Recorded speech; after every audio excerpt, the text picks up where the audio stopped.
Files of the Texas Rangers, starring Joel McCrea as Ranger Jace Pearson. Another authentic reenactment of a case transcribed from the files of the Texas Rangers.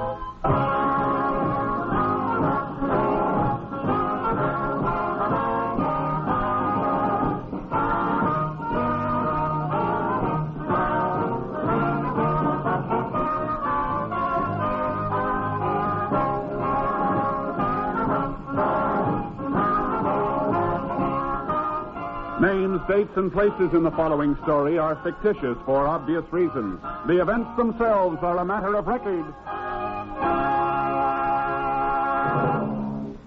This week is filled with happy surprises for all radio listeners, for it marks the return to the air for the fall season of 5 of your favorite NBC radio programs. Tuesday evening, the Cavalcade of America will once again recreate the interesting stories from our nation's history. Stars of Hollywood and Broadway will portray historical roles each week on Cavalcade of America, and Tuesday's star will be lovely Joan Caulfield. Wednesday evening, the big story returns to bring you the adventure and thrilling experiences behind the headlines in America's newspapers. And Thursday marks the return of 2 fine programs. First, it's the Roy Rogers Show featuring new adventures in the wild and woolly West. Later Thursday, it's Father Knows Best, back on NBC with Robert Young in the title role. And Friday, your hit parade returns with the top music of the land as played and sung by Guy Lombardo and his orchestra. So for the finest in entertainment all week long, remember to hear these wonderful shows. Now, today's Tales of the Texas Rangers.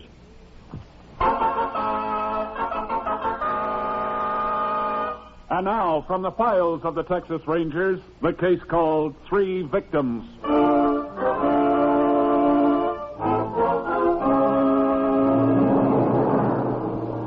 It is 5:30 on a Saturday afternoon in August 1935. 18 miles south of the town of Horton, in a hilly section of Texas, a young couple on horseback rides through the brush toward the crest of a long, sloping ridge. Let's pass up ahead, honey. Yeah, I didn't think we'd ever make it. Oh, not tired, are you? Well, maybe a little. How about one more race, huh? Stay down the road and across the field over the creek. Oh, I've had enough racing today, Tim. Besides, you cheated on the last one. Cheated? Oh, that's a fine thing to say. It's true. I'd have run easy if you hadn't cheated and gone through those cottonwoods. Oh, you know that shortcut just as well as I do. Well, I forgot about it, and it wasn't fair for you to remember. Let's stop a second, Tim. It's such a pretty view from here. Okay, honey. Hold on. Hold on. Oh, this is the nicest time of day. Yeah?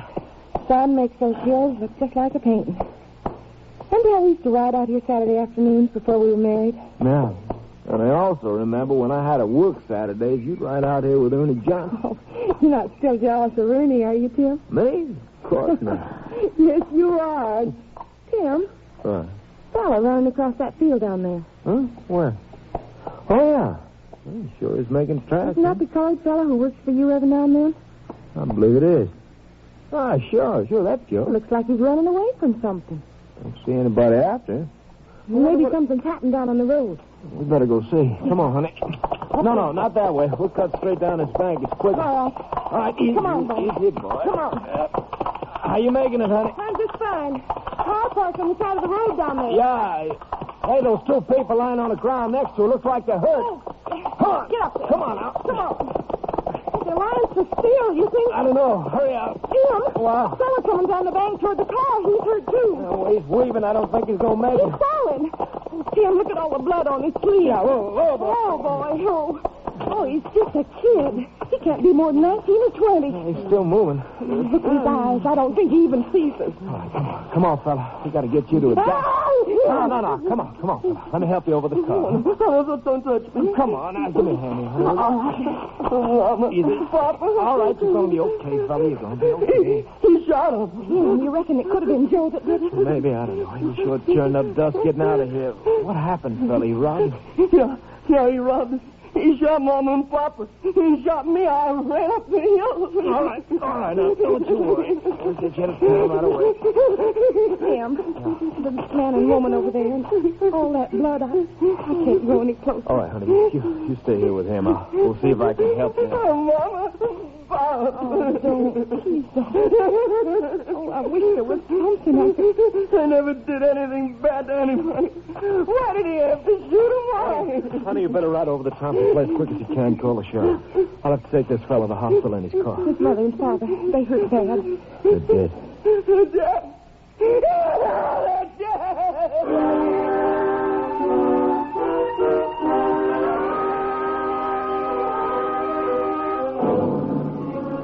When the sheriff was notified of the crime, he sent his deputies to the scene of the shooting and requested assistance from Texas Rangers. Then he drove to the hospital to talk to the injured boy. The young man identified himself as Henry Elman, but was in no condition to give the sheriff a detailed account of the killings. In the meantime, Ranger Jace Pearson arrived at the spot where the bodies were found and began questioning Alice Duncan, who had returned after calling the sheriff. Where was the boy when you first saw him, Mrs. Duncan? He was up this hill about halfway between here and the brush. But he was on his way back toward the road. That's right. Oh, it must have been awful for him. Seeing his folks get shot and having to run away to keep from being killed himself. Looks like he was shot at even after he ran away. How do you know that? When I was up there, I saw some bullet holes in the trees. You or your husband hear any shots before you got here? No. First we knew anything was wrong was when we saw the colored fellow running across the field. You're sure he was coming from this direction? Oh, yes. Right from where the car was. You know his name? His first name's Joe, but I don't know his last. I'm sure my husband does, though. Joe works for him sometimes. I think that'll be all for the time being, Miss Duncan. Thanks. If it's all right, Ranger, I reckon I'll wait for my husband and ride home with him. What's the matter, ma'am? Nothing. I feel kind of... You're a little pale. Better sit down over here on this rock. Oh, yes, I am feeling a little sick. All of a sudden, when I looked at those bodies again, Honey, I didn't feel this way till now. It's reaction. Sometimes it takes a while to hit you. I got some water in a canteen in my car. Would you like some? I'll be all right. As soon as I sit for a minute. Oh, that poor boy. The way he looked when he found out his folks were dead. His eyes. That awful cry. You don't have to talk about it anymore now, ma'am. No. Sheriff's car's coming. Maybe he's got your husband with him. Excuse me a minute. I feel the shaking. Howdy, Jay. Hello, Sheriff. This is Tim Duncan. Well, howdy, Ranger. I think you better look after your wife, Mr. Duncan. She isn't feeling too well. Oh, well, then I'll take her right home. She doesn't want to ride a horseback. I'll have my deputy take her home in the car, Tim. All right, thanks, Sheriff. JP's on his way out, Jace. Did you talk to the boy in the hospital? I tried. Found out his name was Henry Elman. Only thing I could get out of him was the man who robbed him was a Negro. Young Elman was really in a state. The doc finally had to give him a hypodermic. Who's that in your car? And it could be our man, Jace. That's the fellow the Duncans were talking about? Yeah, Joe Cartwright. Tim knew where he lived, so I picked him up at his house on the way out here. Did you talk to him? A little bit. He sure tells a phony story. Personally, I think he's in this thing up to his ears. Well, let's get him into town. We'll find out what he knows.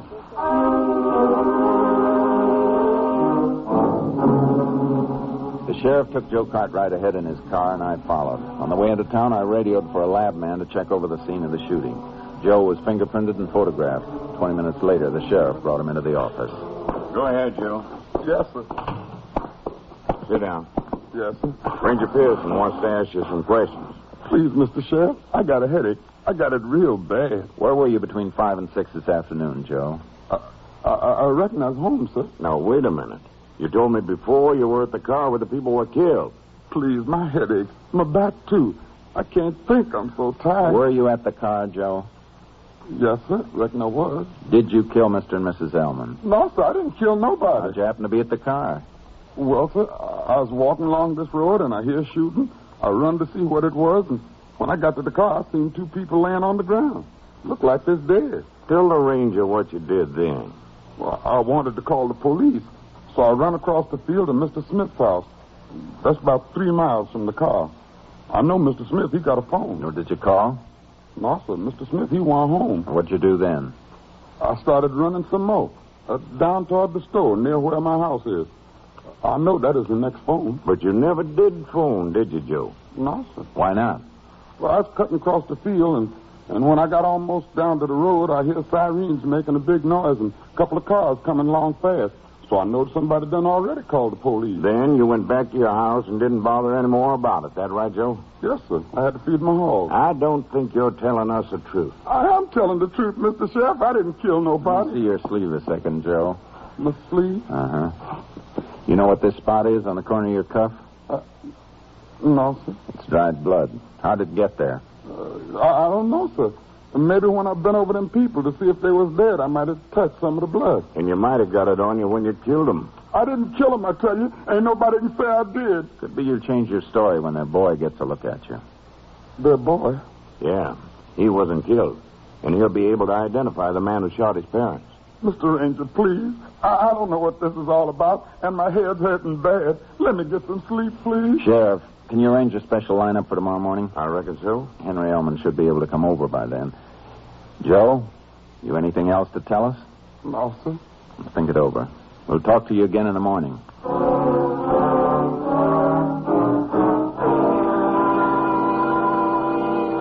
Early the following morning, we questioned Joe again. He still denied he had anything to do with the robbery and double murder. At 7 o'clock, I called the hospital. The doctor said Henry Elman was awake and would be able to leave the hospital in 30 minutes. I asked the sheriff to prepare for the lineup. Then I left for the hospital. It was only 3 blocks from the sheriff's office, but I took my car to save Henry the walk. I waited for him in a reception room. He was a slightly built boy of 20. His left arm was in a sling, and his face was pale and drawn from the strain he'd been through the day before.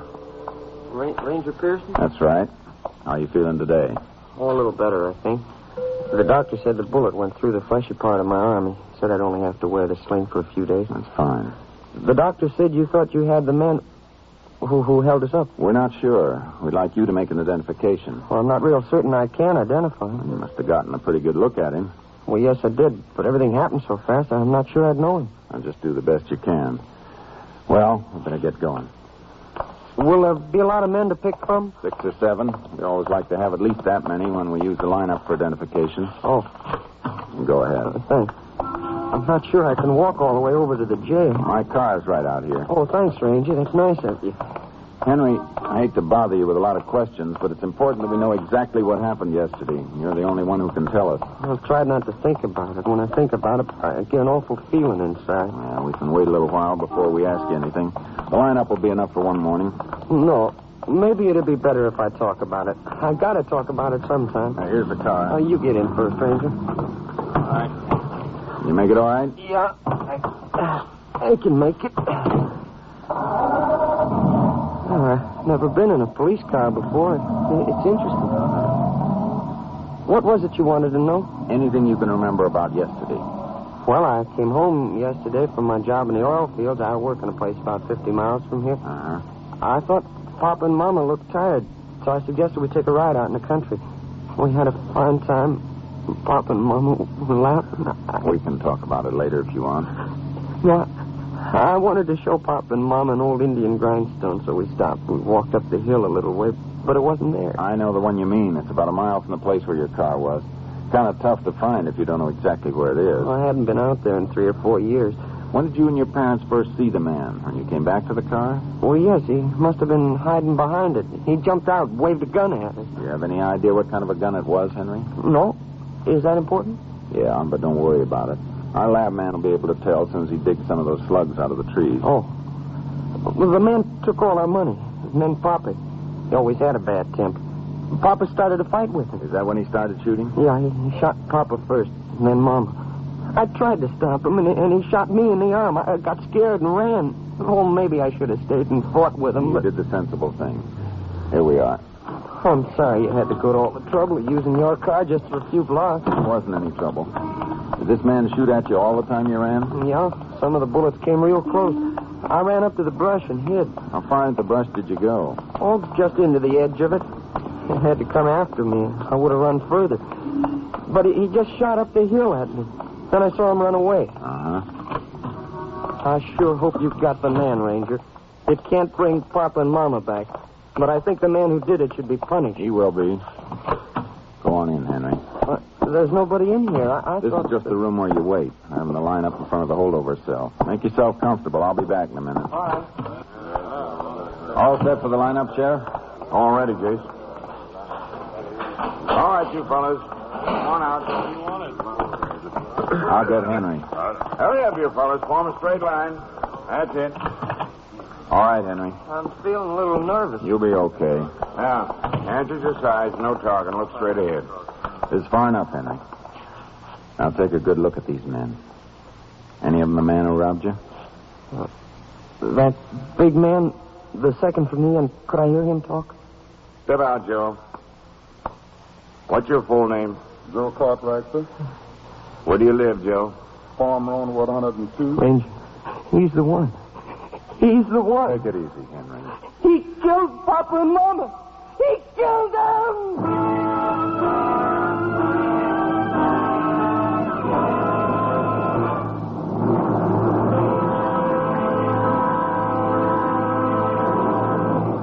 In just a moment, we will continue with Tales of the Texas Rangers, starring Joel McCrea as Ranger Jace Pearson. Have you ever left home, locked the door behind you, and had the uneasy feeling that you left a burning cigarette behind? Better go back and check next time, because every 20 seconds, a fire breaks out in the United States through carelessness.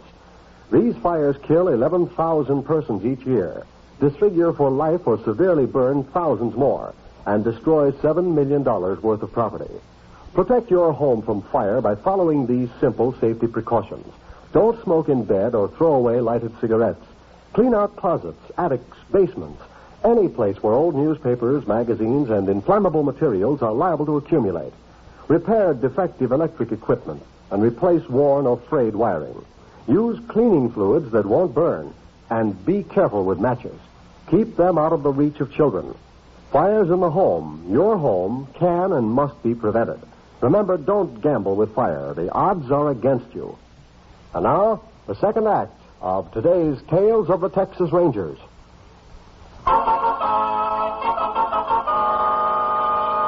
We continue now with Tales of the Texas Rangers and our authentic story, Three Victims.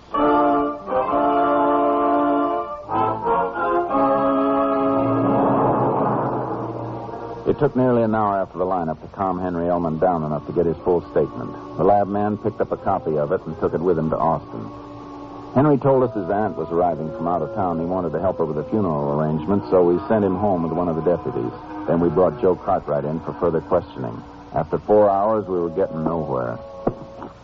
Joe, you'd make it a lot easier for everybody if you just told us the truth. I am telling the truth. I've been telling the truth all along. I didn't kill nobody. How can you say that after Henry Elman identified you as the one who killed his parents? Because he's the one that ain't telling the truth. Where'd you put the money you took from those people, Joe? I never took no money. How about the gun? Did you hide that the same place you put the money? Mr. Sheriff, Mr. Ranger, you gotta believe me. I didn't steal no money, and I didn't kill nobody. I swear I didn't. All right, Joe. I'm not going to force you to talk if you don't want to. If I knowed anything else about this, I'd tell you. But there ain't nothing more I can say. I'll get it. Ranger Pearson. Sorry to caught you, Chase. This is Johnny Mitchell from the lab. I'm calling from a country store out there where those killings took place. I thought you were in Austin. I was till about an hour ago. I came back. How come? There's something funny here, Chase. Something real funny. Can you come out? Sheriff and I will both be out. See you in 20 minutes.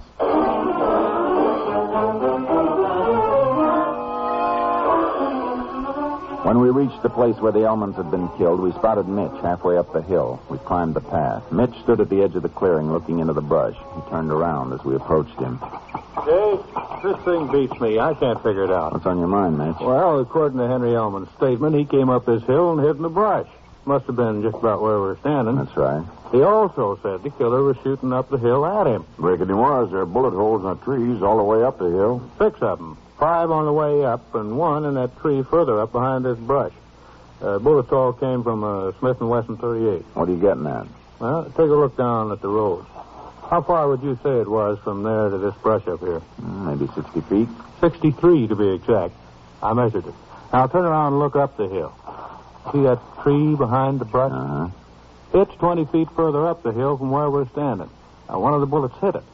I measured the distance the bullet went into the tree, 2.5 inches. I'm sorry, Mitch, but this don't make much sense to me. Maybe it will in a minute. Jace, here's a Smith & Wesson .38. Brought it back from Austin. Mind shooting a slug into that tree? Any special place you want me to stand? Right here at the edge of the brush. What now? You and the sheriff come with me. I want to show you something. I wish I knew what you were getting at. Henry Elman said the killer fired at him from the road. Like I told you, the bullet I found in the tree went in 2.5 inches. Here's a hole made by your bullet, Chase. Measure how far it went into the tree, will you? Here, here's this. 2.5 inches. See what I mean? This sure puts a different light on things. Oh, gee. It means that the bullet Mitch first found in this tree had to be fired from the same place as I just fired. But that would have been right at the place where Henry said he was hiding. Yeah, and if the killer was that close to Henry, he wouldn't have left him alive. You mean Henry's been lying? Beginning to look that way. But why? Something we'll have to find out from Henry himself.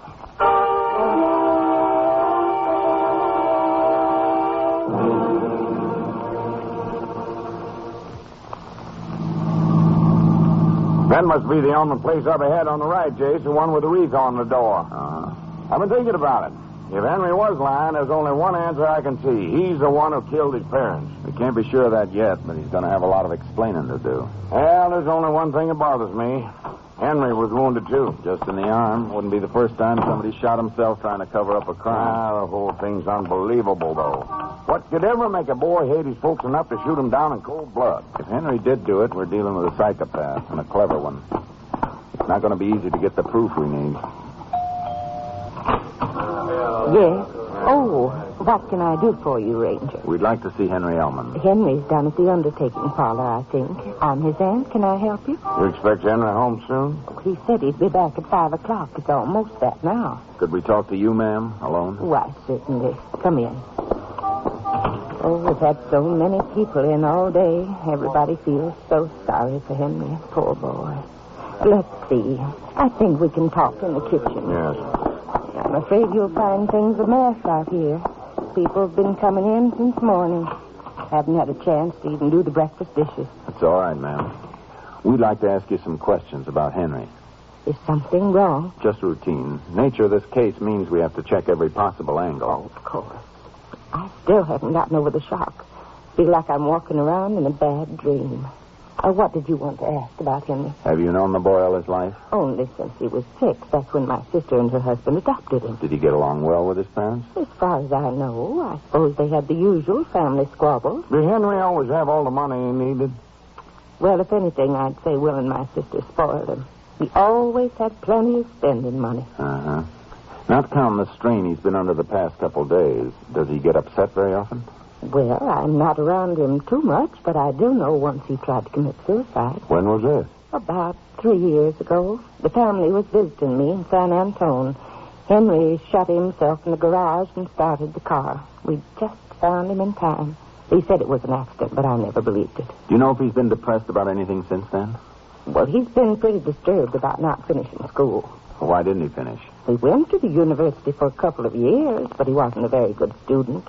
The dean persuaded Will and my sister to take him out. How long ago was this? About a year ago. Henry wasn't at all happy about it. And I don't think he liked the job his father got for him in the oil field. Matter of fact, I heard him phone his boss this morning and tell him he was quitting. Uh-huh. Ranger, if there's something wrong, I think I've got a right to know what it is. Yes, ma'am, you have, but Doris, they told me that... Oh. Hello, Henry. Hello, Ranger. Sheriff? Nice of you to stop by. We want to ask you a few more questions, Henry. About Mom and Papa? What happened yesterday? That's right. Well, I don't see what more you have to ask me. I got the man who did it. Maybe so, but we'd like to have you come along with us anyhow. Well, I'm kind of busy now. The funeral's tomorrow, you know. I could talk to you later tonight, but it'll be better after the funeral. Henry, if the ranger wants you to go... I haven't got time, Aunt Doris. Ranger, why don't you come back tomorrow night? Then I'll have plenty of time to answer all your questions. I think you better come along with us, Henry. Now. We put Henry in the car and drove out toward the place where his parents had been killed. When we reached the edge of town, I could see him getting nervous, but he said nothing until we began to drive along Farm Road 102. You wanted to ask me questions, Ranger? Well, why don't you go ahead and ask them? Well, why don't you ask me? Look, I know where you're taking me. You're taking me out to the place where Mom and Papa were killed, aren't you? Well, aren't you? Now, you just take it easy, Henry. It's not fair to bring me out here. I'm not well. I can't stand a lot of strain. It's just not fair. All right, Henry. Get out. What for? We want you to show us something. What? Get out of the car, Henry. Well, you've got no right to bring me out here, Ranger. It's the spot where your car was parked yesterday, isn't it? I've told you all I know. You've got the murderer. Why do you keep asking me questions? Where'd you run when the man chased you? Why do you call him the man? You know his name. It's that Joe fella. I pointed him out to you, and those other people saw him, too. The ranger asked you a question, Henry. Where'd you run? I told you that, up this hill. Show us just where you ran. I don't know why I have to do this. Come on, show us, Henry. All right. It was this way. Over here, toward this path. Was he shooting at you all the time? I told you he wasn't. He only started to shoot after I ran up the hill. Up this path? You know that. Come on, Henry. I'll help you. You take your hands off me. That's my sore arm. I was shot there. The man who killed Mom and Papa shot me, too. I believe you're right about that. Well, of course I'm right. Come on. You're sure he didn't come up the hill after you? Why do you ask that? Just answer the question. I've already told you. He stayed down on the road and shot at me up the hill. Henry, your mother and father took you out of school last year, didn't they? Yeah. My father wanted me to work. I shouldn't have left school. I owe it to the world to finish my education. What were you studying? Physics. Everybody in the university admired me. The professors said that I'd be the world's most brilliant scientist someday. Why are we stopping here? This was as far as you went, wasn't it? You hid at the edge of the brush there. That's right. You see how you were able to pick Joe out of the lineup. What do you mean? You had a clear view of the road from here. I saw him closer than that when he shot Mom and Papa. And when he put that bullet through my arm. He never shot your parents, Henry. What are you talking about? I saw him. No, you didn't. Our lab proved that the bullet he found in the tree up there had to be shot from where we're standing right now. What's that mean? That nobody shot at you. That you stood here and shot into that tree yourself. I don't know what you're doing. You killed your parents, Henry, now didn't you? Didn't you, Henry? Yeah. I killed them. I had to do it. They took me out of school. I had to do it. Where'd you put the gun and money? I buried them. I passed that big rock. Take a look, Sheriff. Sure, Jay. I killed them. You should have known I had to go to school. Why did they take me out? Let's go. I had to kill them. For a long time now. I hated them. I hated them. Come on, Henry.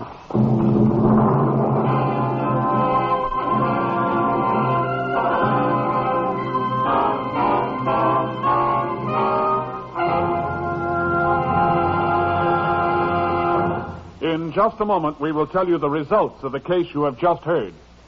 Here at NBC, we're all excited about the 5 great programs which return from their summer vacations this week. And we know that all radio listeners will be happy that many of their favorite shows will once again be a regular part of our program lineup. Listen to this list of top entertainment.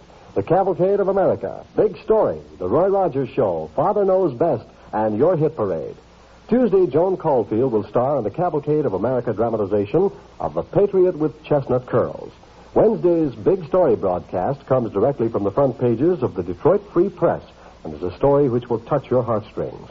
Thursday evening, Roy Rogers will tell the story that happened when Trigger shoots the works.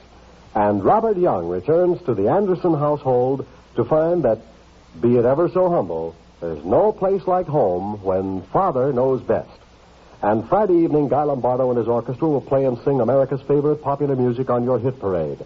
Make a note to hear all of these popular programs on NBC. Now, the conclusion of Tales of the Texas Rangers.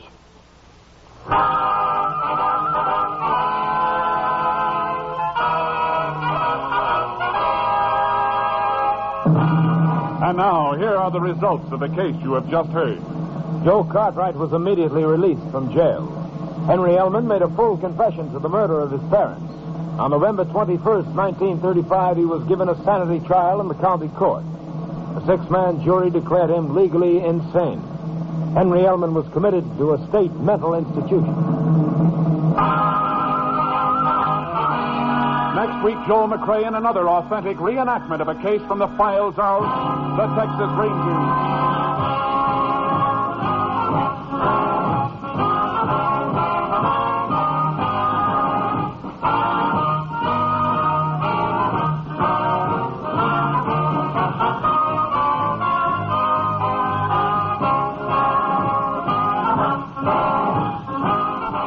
Joel McCrea is currently seen in San Francisco Story, a Warner Brothers release.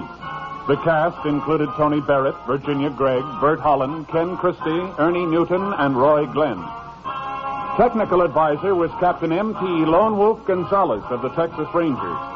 This story was transcribed and adapted by Charles E. Israel, and the program was produced and directed by Stacy Keach. Tales of the Texas Rangers is heard overseas through the worldwide facilities of the Armed Forces Radio Service. Hal Gibney speaking.